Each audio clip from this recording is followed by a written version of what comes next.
ଯେତେବେଳେ ଜନସାଧାରଣ जो ଦାୟିତ୍ୱ ଦିଅନ୍ତି ତାକୁ ନିର୍ବାହ କରିବା ଜଣେ ନେତାର ପରମ ଦାୟିତ୍ୱ।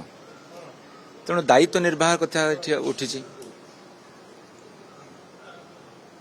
ଜନସାଧାରଣ ଦାୟିତ୍ୱ ଦେଲେ ବିରୋଧୀ ଦଳ ବସିବାକୁ, ବିରୋଧୀ ଦଳ ଭୂମିକା ତୁଲେଇବୁ, ସେଇ ତ ଫିଲିଂସ୍।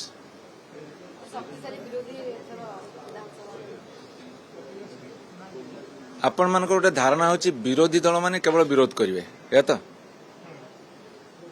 आमे जने जने विधायक एवं आमे गोटे निर्दिष्ट दल रे अछु। दलर भूमिका होची गोटे राज्य को गढ़िबा, गोटे राज्यर उन्नति में से माने कहउछन, आमे भी कहउछु। लक्ष्य गोटे नंबर 1। नंबर 2 विधानसभा सभ्य भाव में आमको काम करिया पड़िबो।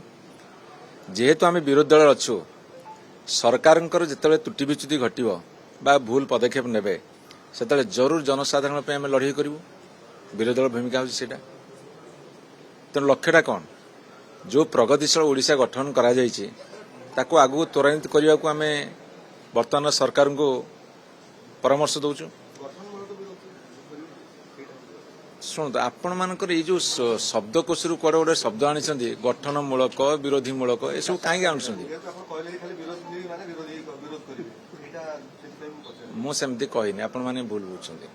मो कहया कथा प्रगतिशील ओडिशा जो गठन करा जायछि ताको आहुरी त्वरान्वित करने आवश्यक अच्छी।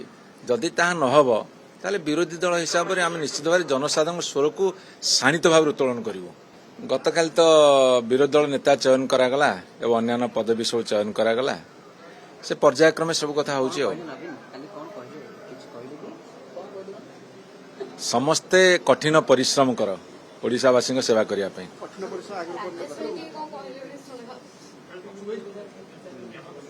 राजा गोटे कथा कहले समीक्षा करा जाऊ। लोकसभा कहीं दलर विपर्जय है, विधानसभा कौन है, मान्यवर श्रीयुत नवीन पट्टनायक कहले जे 3-4 दिन समय पर्यायक्रम सब करा।